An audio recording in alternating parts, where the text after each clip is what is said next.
I was standing in my kitchen that afternoon, surrounded by the soft smell of warm vanilla and sugar, decorating cupcakes like they were tiny promises of love. The sunlight hit the counter just right, making everything feel cozy and safe, the way I believed my marriage was. Lucas's birthday was coming up, and I wanted to make it special in that quiet, thoughtful way he always said he appreciated. Every swirl of frosting felt like a reminder of the life I thought we were still building together.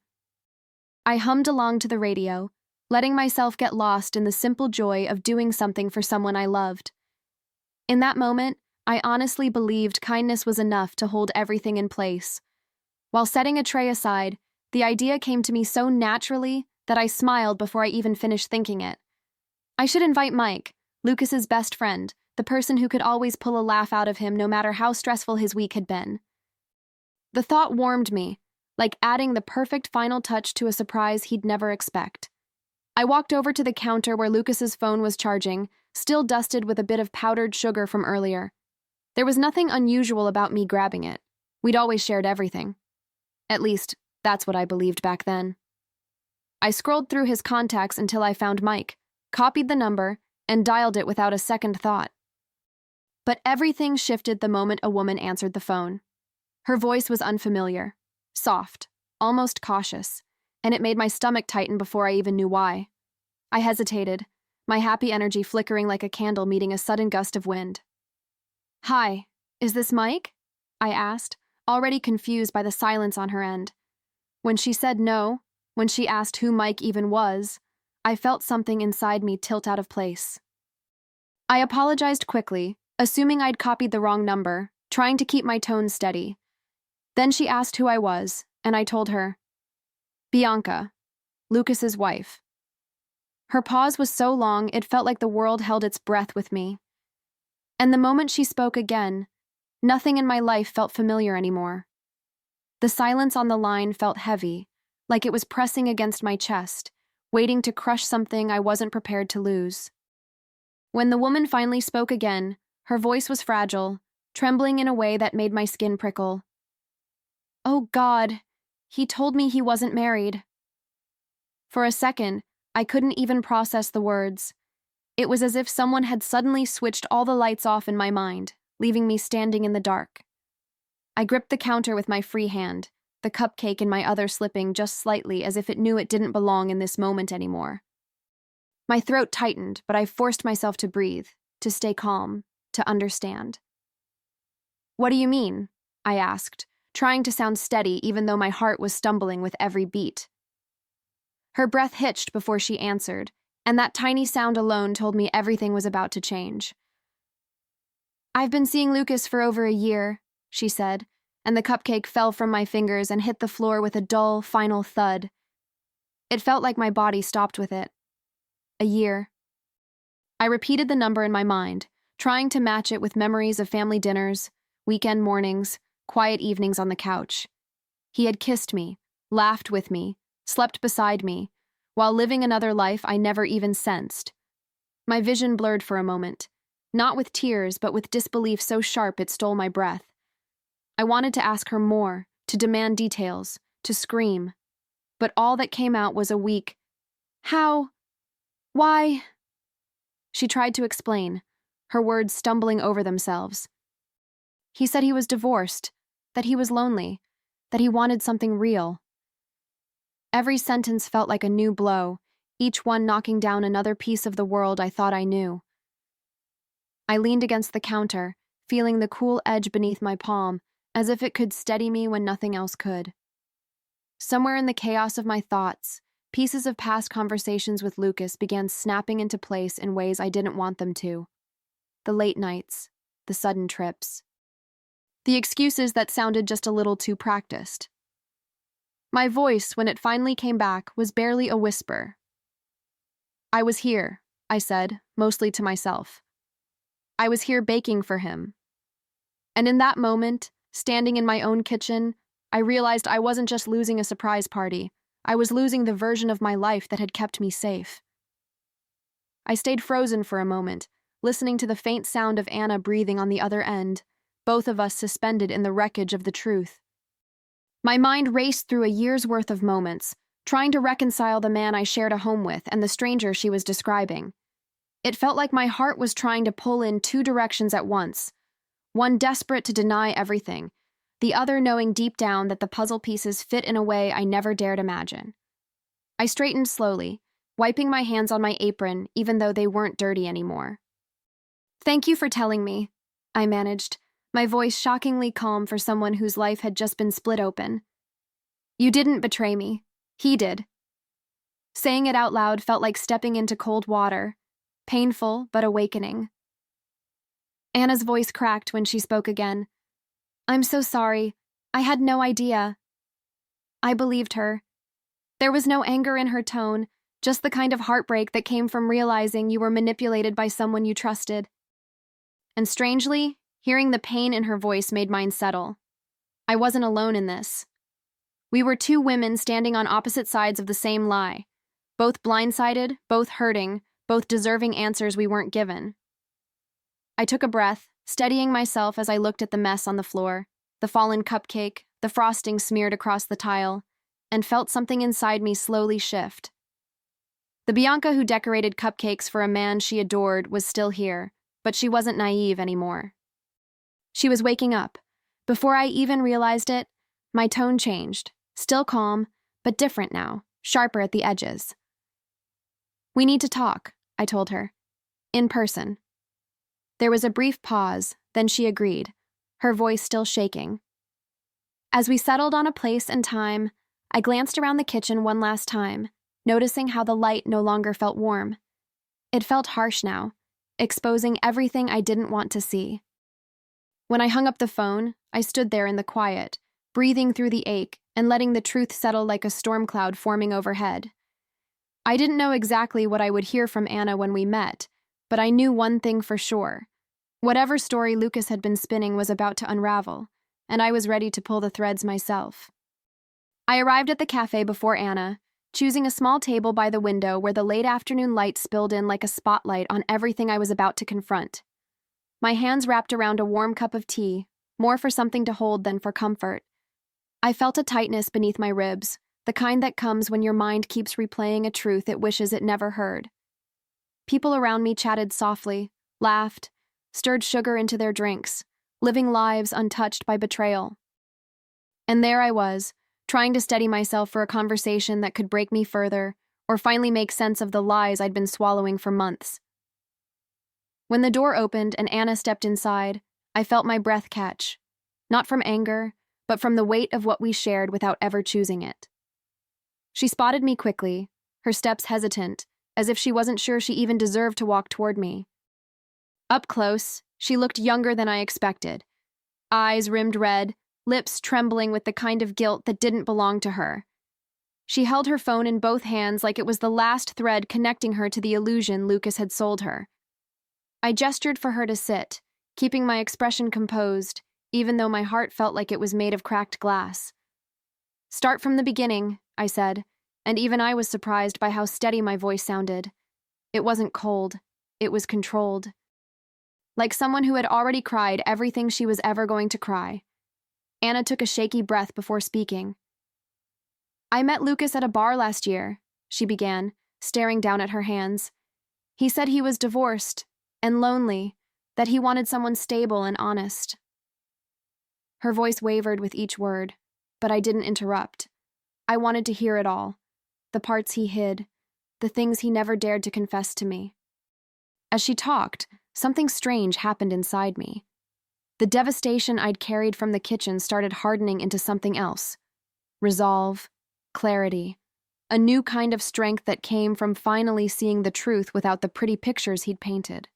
When she said, "He spent holidays with me, weekends he claimed he was working," I felt a sting, but not the collapse I expected. Instead, I felt my spine straighten. I had been at home baking cupcakes while he was building a second life. And now, sitting across from the woman he lied to just as deeply, I realized that maybe this meeting wasn't just about pain, it was about reclaiming my voice. I watched her as she spoke, noticing every detail, the way her fingers twisted around each other, the way she swallowed hard before admitting things she never should have had to confess. And with every sentence she shared, Puzzle pieces I'd ignored in my own marriage clicked into place with sickening ease. He always said he had business trips, I murmured, almost to myself. Late-night emergencies, clients who needed him. Hearing my own words out loud made me feel foolish, like I'd been willingly blind. Anna's eyes lifted, glossy with guilt. "I thought we were serious," she said softly. "He promised a future. He said he couldn't wait to introduce me to people once things settled." That word, settled, hit me like a punch. I realized it was the same word Lucas used whenever he wanted me to stop asking questions. Settled, as if lies could ever settle. She reached into her bag with trembling hands and placed her phone on the table, turning it toward me. "I think you should see this." The screen lit up with photos, dates, hotel rooms, dinners I never knew he paid for, gifts I never received, memories that weren't mine but were tied to a man who vowed his life to me. I felt my breath hitch as I scrolled, but I forced myself to keep looking. I needed to see the truth in all its ugly detail. I needed to carve it into my memory so I would never make excuses for him again. My hand shook once, just once, before I steadied it. I wasn't going to break here, not in front of her, not because of him. I set the phone down gently, like it was something fragile even though the truth it carried had already shattered so much. "Thank you," I said, my voice quiet but firm. "You didn't betray me." He did. And suddenly, I saw a shift in Anna. Her shoulders dropped, her breath released, as if she'd been bracing for anger I didn't have for her.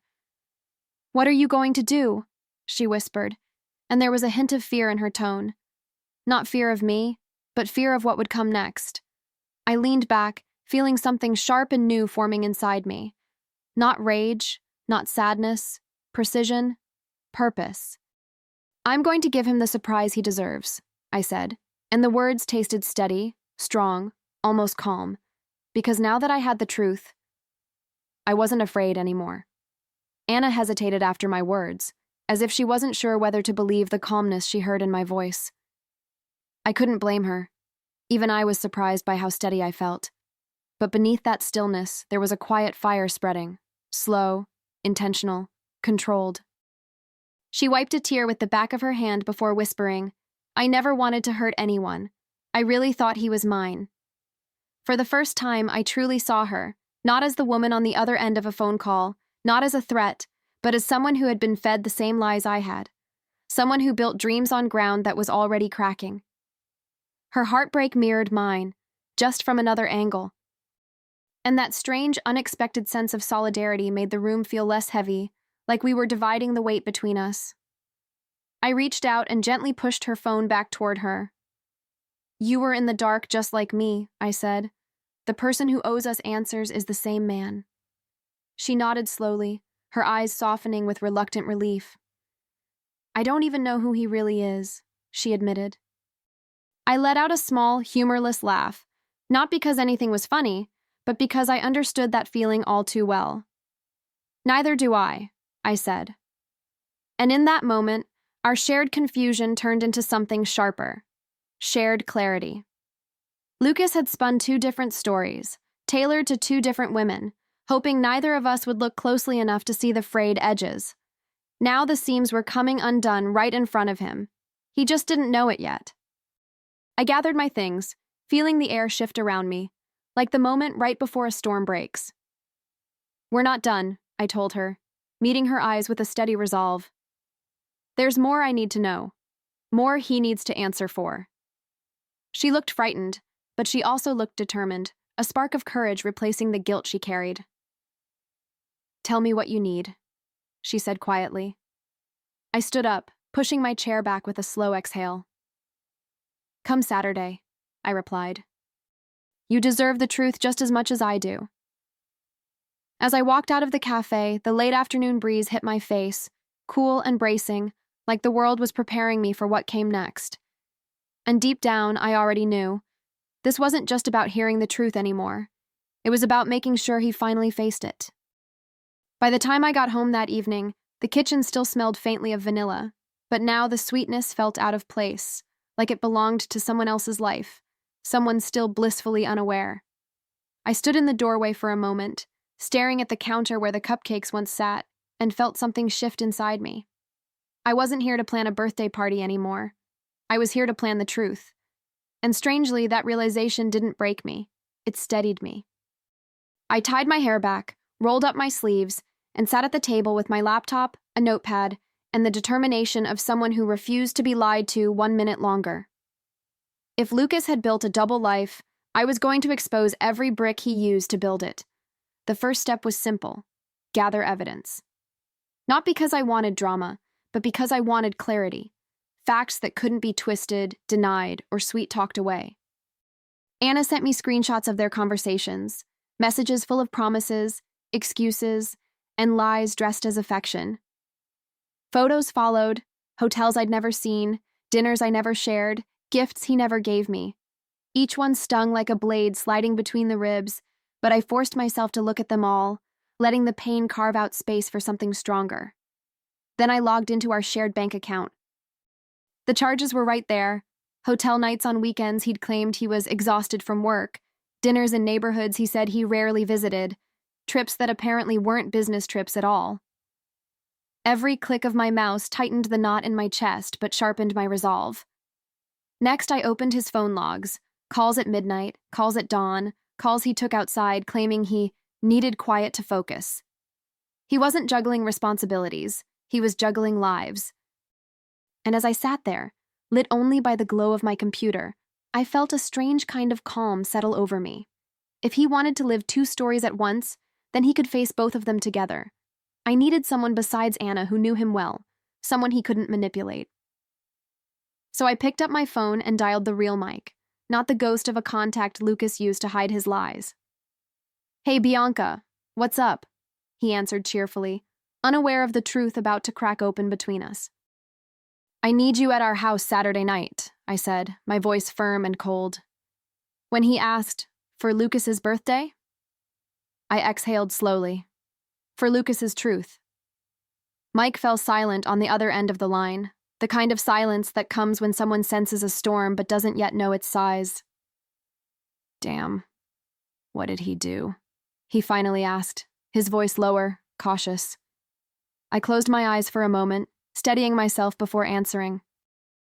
"Just be there," I said, because I wasn't ready to spill the details. Not yet. Not over the phone. Not without looking him in the eye. Mike didn't argue.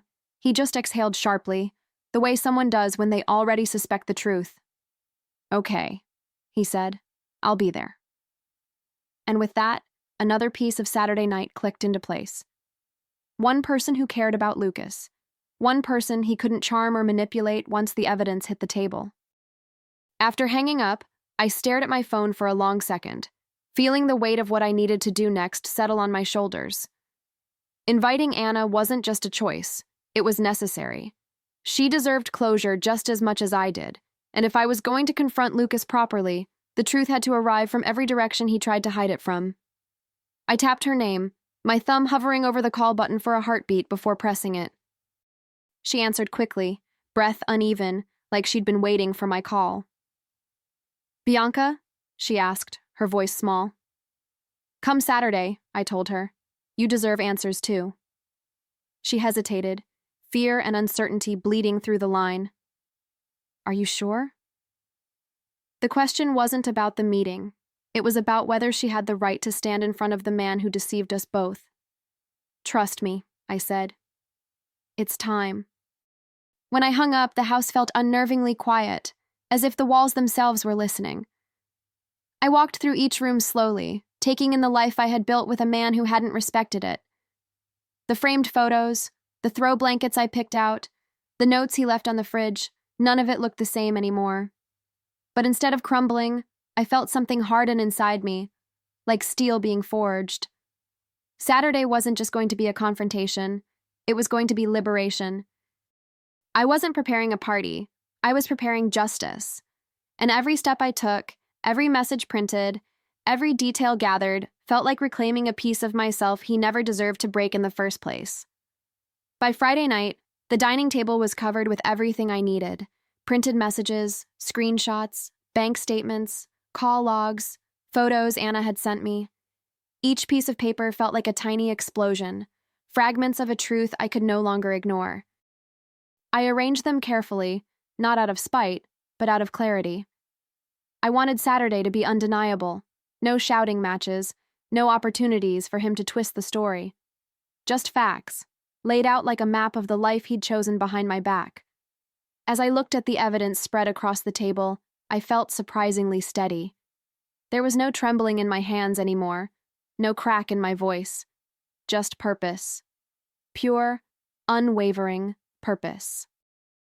Later, I sat on the couch, letting the quiet press around me, and thought about the woman I was just a week ago. Someone who baked cupcakes with a heart full of love. Someone who trusted without hesitation. That version of me felt distant, almost like a memory. Instead, I felt sharpened now, clearer about myself than I had been in years. Betrayal does something strange to a person. It breaks you in places you didn't know existed, but it also forces you to rebuild differently. Stronger. Smarter. And as I leaned back, staring at the ceiling, I realized something important. Saturday wasn't about revenge for revenge's sake. It was about truth. And once truth enters a room, lies have nowhere left to stand. I walked back to the table and gathered the documents into a neat stack, smoothing the edges with a slow exhale. There was still a hint of vanilla in the air, a small, sweet ghost from a life that no longer fit me. I turned off the lights and headed toward the bedroom, feeling the weight of the upcoming confrontation settle into something almost empowering. Tomorrow, Lucas would walk into our home expecting a celebration. Instead, he'd walk straight into the reality he built with his own hands. And as I lay in bed that night, eyes open in the dark, I didn't feel afraid. I felt ready. Ready to look him in the eyes, ready to speak the truth, ready to end the double life he thought I'd never uncover. Saturday evening arrived with a strange stillness, the kind that settles right before a storm breaks open. I stood in the living room, surrounded by decorations that were never meant to celebrate anything anymore. The soft glow of string lights cast warm shadows across the walls, making the scene look deceptively gentle, almost festive, if you didn't know the truth sitting heavy beneath it all. I arranged the stack of evidence neatly on the table, each sheet a piece of the life Lucas never thought I'd uncover. My heartbeat was steady, not racing with panic like I expected. Instead, it thudded with purpose. Tonight wasn't about fear. It was about clarity. Finally, painfully, beautifully clear. I heard the front door click open just as I set the last page down. Lucas's footsteps echoed in the hallway, quick and light, the sound of someone expecting a surprise party, laughter, friends, maybe even cupcakes. "Bianca?" he called out, his tone boyish and eager in a way that made my skin tighten. He walked into the living room with a grin already forming, until he saw us, me standing still. Mike leaning against the wall, arms crossed. Anna sitting on the edge of the couch, jaw clenched. The grin collapsed instantly, confusion rushing in to fill the empty space. He blinked, eyes darting from one face to another, and finally landed on the pile of papers spread across the table. What's going on?" I took a step forward, feeling the room settle around my voice before I even spoke. "Your birthday surprise," I said, not raising my tone, just letting the truth sit in the air like a weight he couldn't dodge. Anna lifted her chin. Mike straightened. The atmosphere shifted, sharp and focused, like we were all holding the same breath, waiting to see how he'd try to escape this one. Lucas's face paled as he looked at Anna, then at Mike, then back at me. "Anna? What are you doing here?" he stammered, voice cracking with a panic he could no longer disguise. And in that exact moment, for the first time in a long time, he was the one standing in the dark, while I finally stood in the light. Lucas took a step back, as if distance alone could untangle him from what he was seeing. "Bianca, this isn't what it looks like," he began, defaulting to the oldest script in the book. I actually felt a small, bitter laugh rise in my chest, but I didn't let it escape. "Really?" I asked, lifting an eyebrow. "Should I read the messages? Or should Anna do it?" His eyes widened, panic flickering like a faulty light bulb. Mike shifted beside me, jaw tight, disappointment radiating off him like heat. "Man, you told me she was a coworker," he said, shaking his head. Lucas opened his mouth again, but no explanation came out. Just fragments, excuses, scraps of lies that couldn't form sentences anymore. Anna reached for the stack of printed texts, her hands trembling but her voice steady as she began to read. "Don't worry," she recited, eyes fixed on the page. "My wife is boring. You're the one I want." The words hung in the room like smoke. Thick, poisonous, impossible to ignore. Lucas lunged forward suddenly, desperate to snatch the papers from her hands. Instinctively, I stepped between them, my voice sharp and cold. "Touch her and I'll call the police." His body froze mid-motion, shock flashing across his face. Not because of the threat, but because he had never seen this version of me. The version who didn't shake, who didn't doubt, who didn't bend herself into forgiveness. He swallowed hard, eyes darting between the three of us like he was searching for the weakest point in a structure that wasn't going to collapse this time. "Bianca, please, let me explain," he pleaded, and for a moment I saw the familiar softness he used when he wanted to get away with something. But that softness didn't work on me anymore. "Explain to who?" I asked quietly. "Me? Mike? Anna? Or all the people you told different versions of the same lie?" Mike let out a slow exhale. "Man, you lied to everyone." Anna added softly, "You lied to both of us." And with each word, Lucas seemed to shrink a little more, sinking onto the couch like the air had finally given up holding him up. He sat there on the couch, shoulders slumped, eyes darting between the floor and the stack of printed lies staring back at him. For a second, I saw something flicker across his face. Shame, maybe, or the realization that the performance was finally over. But whatever it was, it came too late. I stood in front of him, close enough that he couldn't look away, but far enough that he couldn't reach for the softness he always counted on. "Happy birthday, Lucas," I said, my voice calm, steady, painfully clear. "I hope you enjoy the end of your double life." The lights around us twinkled like they were mocking him, the decorations a reminder of the celebration he was never going to have. Mike stepped forward, arms crossed tightly over his chest. "I trusted you, man," he said quietly. "I defended you more times than I can count." Lucas didn't answer. Maybe he knew there was nothing left to say, or maybe he finally understood that every excuse would only dig the hole deeper. Anna stood too, tucking her hair behind her ear with a shaky breath. "I thought you cared about me," she said. "You played me, Lucas. You played us both." Still, he said nothing. Silence, his favorite hiding place, was now the loudest confession he'd ever made. I gathered the papers from the table, sliding them into a neat stack before placing them right in front of him. "These," I said, "are the parts of your life you thought I'd never see." He stared down at them, jaw tight, like he was afraid to touch them and afraid not to at the same time. But I didn't stay to watch him choose. I stepped back, letting the distance settle between us, feeling the power shift with every inch I reclaimed. Something inside me settled, an anchor dropping, a storm clearing, a truth landing exactly where it needed to. Tonight wasn't an ending. Not really. It was the opening door to something else entirely, something I could finally walk toward without him weighing me down. I reached into the drawer and pulled out the thick envelope I had prepared the night before, the one that felt heavier than paper should ever feel. When I placed it in Lucas's hands, he looked at it like it might burn him. "What's this?" he asked, voice small, almost childlike. He opened it slowly, and the color drained from his face the moment he saw the first page. "Divorce papers?" he whispered. My voice didn't shake when I answered. "With proof attached. Everything you did." Saying the words out loud felt like cutting the final thread. Clean, inevitable, freeing in a way I hadn't expected. Lucas scrambled to his feet, desperation flashing across his features like a drowning man reaching for something already out of reach. "Bianca, please, don't do this. Let's talk privately," he begged, glancing nervously at Mike and Anna as if trying to salvage a scrap of dignity. But I didn't move. I didn't lower my voice. I didn't offer him a corner to retreat to. You don't hide affairs privately, I said, keeping my gaze steady on his. You don't fix them privately. And you don't get to ask for privacy now. His mouth opened, but no apology came out, only a panicked grasp for control he no longer had. Then he snapped, voice sharp and trembling. You're ruining my life!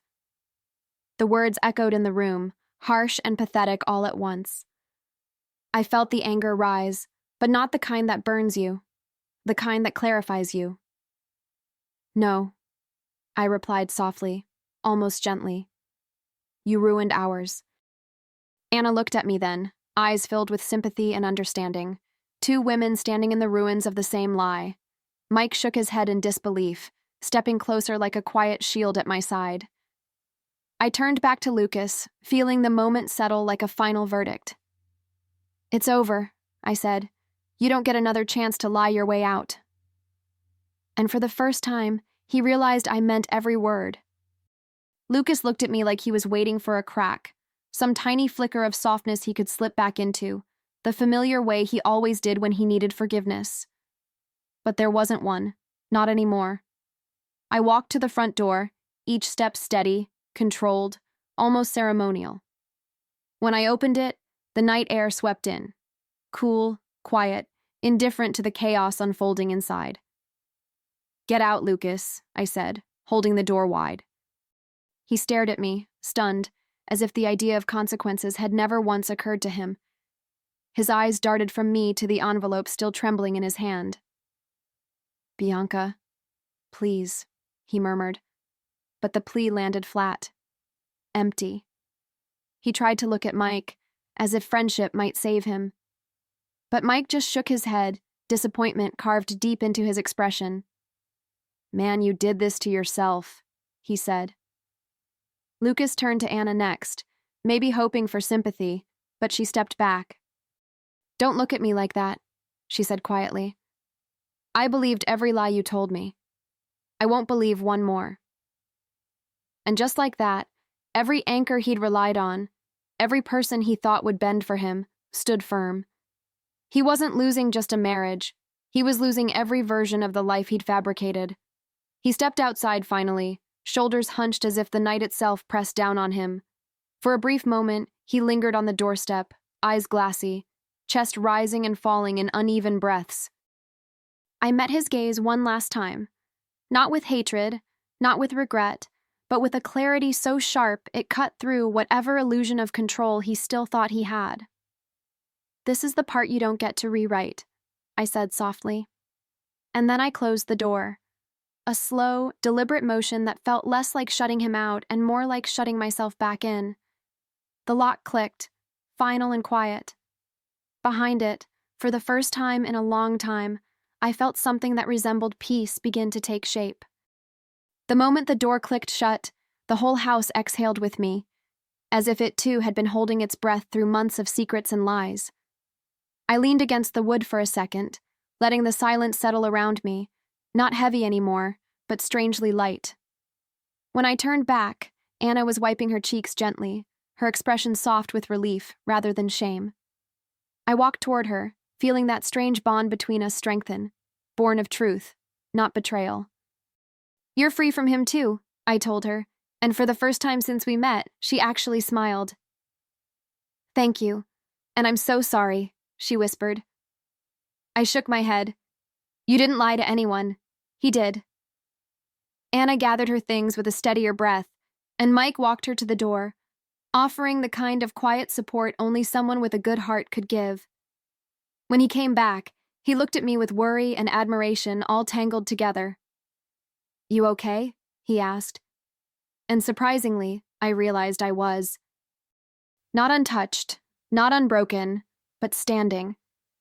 Stronger than the version of myself who baked cupcakes in a kitchen full of lies.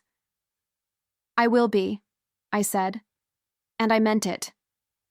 Mike nodded, giving me a gentle squeeze on the shoulder before heading out too, leaving me alone in the living room where everything had changed in just a few hours.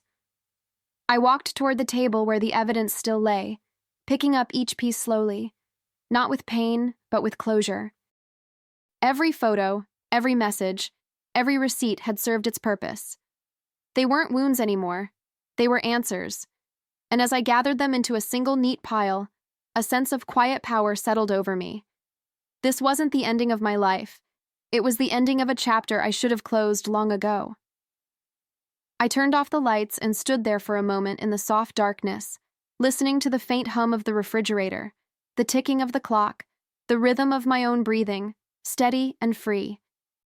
Tomorrow would be the beginning of something new, something mine.